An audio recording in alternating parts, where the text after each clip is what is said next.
Since we've talked about the transformational quality of the experience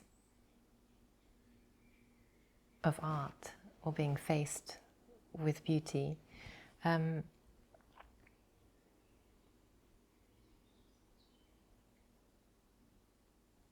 want to link it with the process of spiritual transformation, self-realization, because I'm seeing a lot of parallels, if not the same macrocosm or the microcosm of what's actually happening. There's very similar, it seems.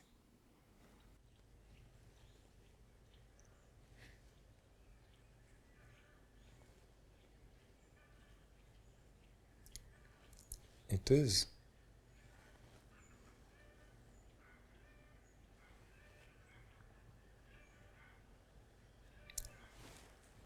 Maybe not just similar. It's the same act.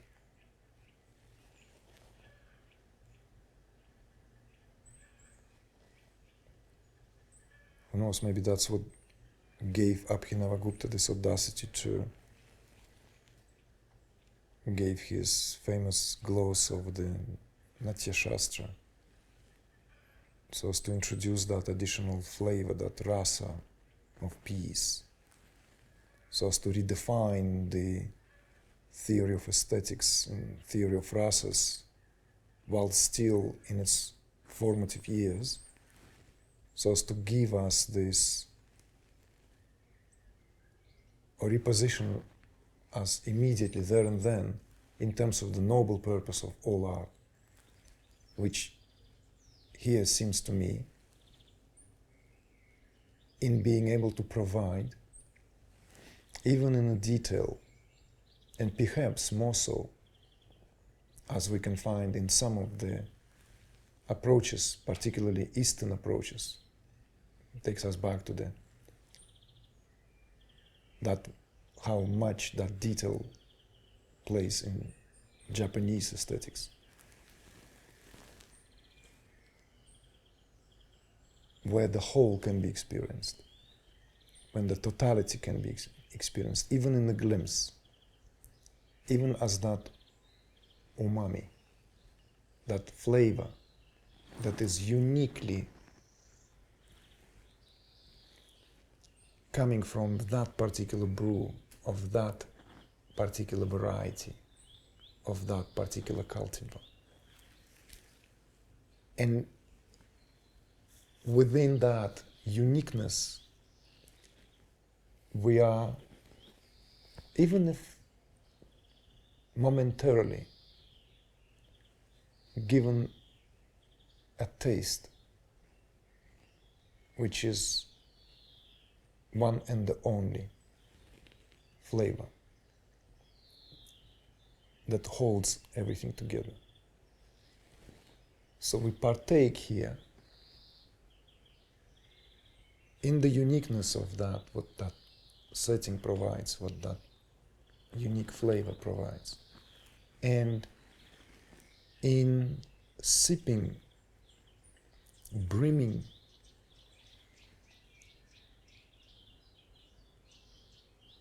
through that what comes in contact, even through the senses.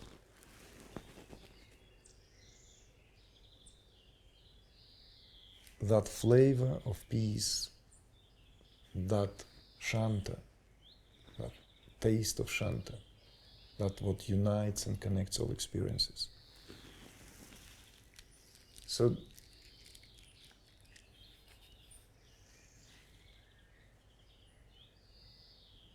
perhaps only a polymath in a statue of Abhinavagupta could have done such an enormous undertaking to bring this together in such a way that it enriched the very, very what was already at its height in terms of the birthing of what was birthing as that very, very matrix of all the arts as the birth of drama here really is known as and what it is known for, whilst at the same time making that adjustment why that is, because this is where subject Shiva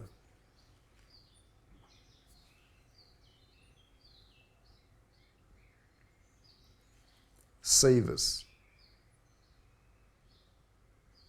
recognizes, sees, enjoys, even if secretly, in the act and through the act of self-forgetfulness, his own self, through that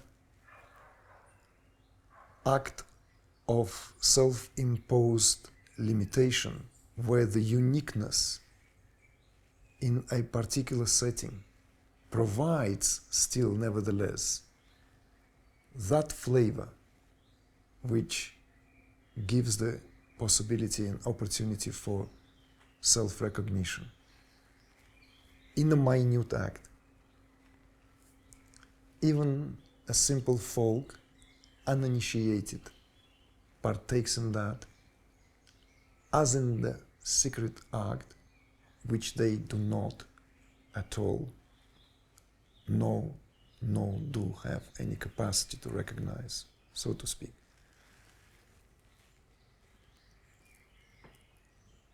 And so much more when that is being brought fully into the cognition from where, from there on, it becomes an uninterrupted nature of all experiencing by a sheer fact of that being already brought to the level of cognition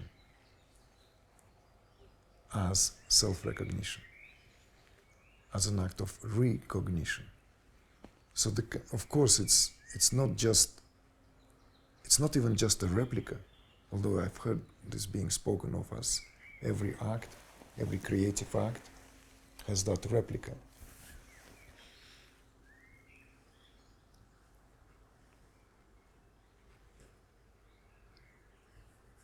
But that possibility is there in the first place only because of that subject and object being one.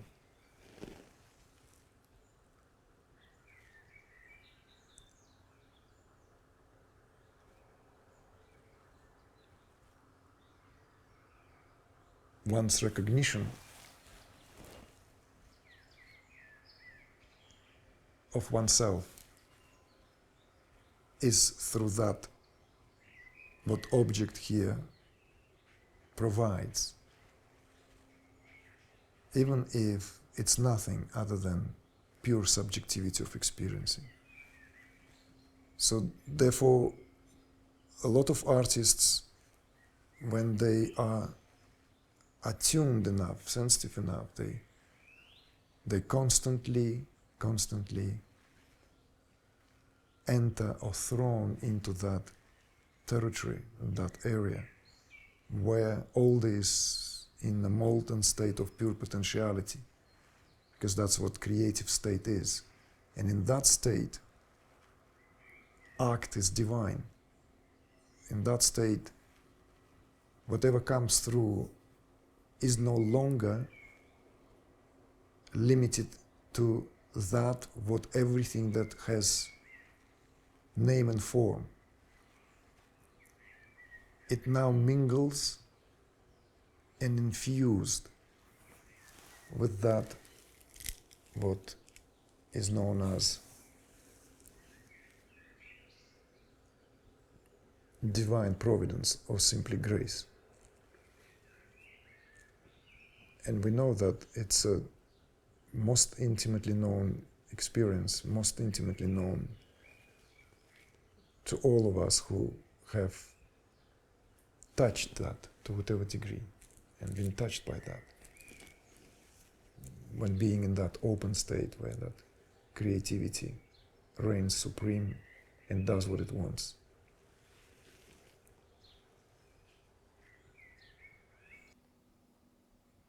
the idea that anyone can experience beauty, anyone can, it's accessible to all in whatever level.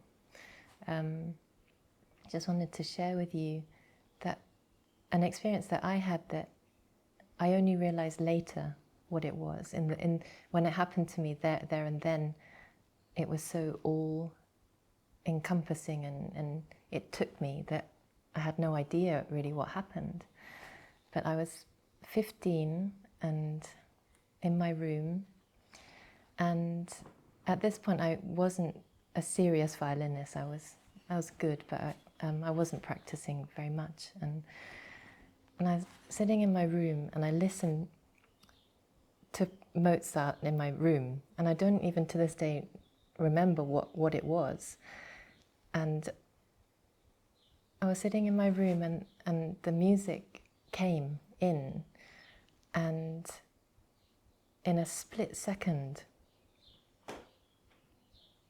I merged with the music, and the beauty of the music just entered my body in a way that I'd never experienced before.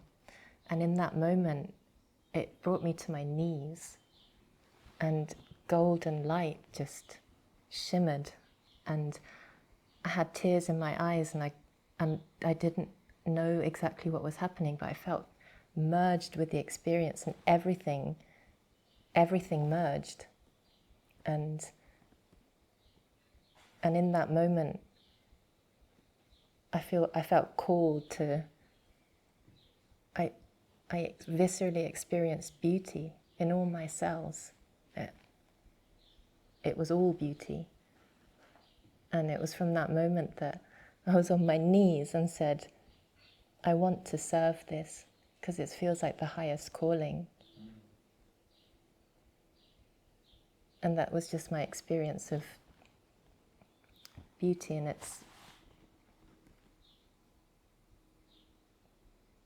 totality.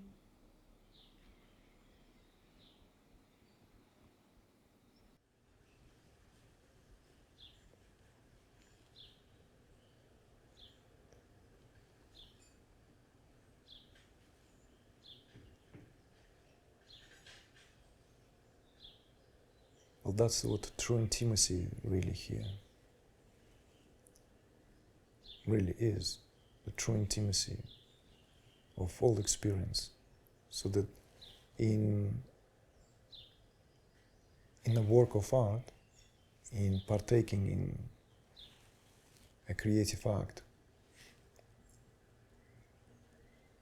there is this certain artifice that is serving that purpose, and enacting as that structure that what all structures meant to serve. Just as the structure where the first performances were held, theater. We can just imagine under an open sky, right? So where the earth and sky are being given a stage, that the concept that unites the Greek and the ancient Greek and the ancient Indian concept of the birthing of the arts, where the mortals and the immortals are asked to come mingle among themselves, where that what here, these different, very different spheres of existence are being consciously called forth to interact for the sake of bringing that possibility what is then known to us through that ancient Greek term, catharsis. So what you've experienced was that cathartic moment, that transformative moment where it sounds too technical, subject meets object, right? It sounds so dry, exactly. But in essence, that's what this creative tension, as that creative tension in any string, in any tuning, is being brought to the level where it produces that note, when it produces that resonance. And in the work of art, through the work of art, as a structure, just as any early temples, any places of sacrificial worship was meant to represent, so as to give a possibility for some form of experience to take place, which will reunite these wild forces, reunite, appease these wild forces of that what is at the core, perhaps, of our instinctual becoming, and at the same time, in acting that, bring the possibility of bringing the heaven down, and let this infuse in such way where we can touch truly the essence of what it means to be human.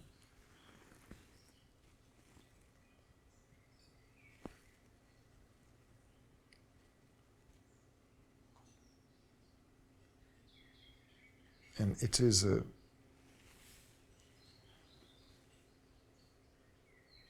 experience that felt in the knees.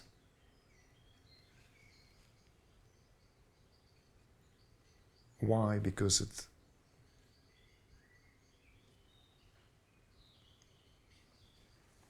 brings us closer through that act of humility.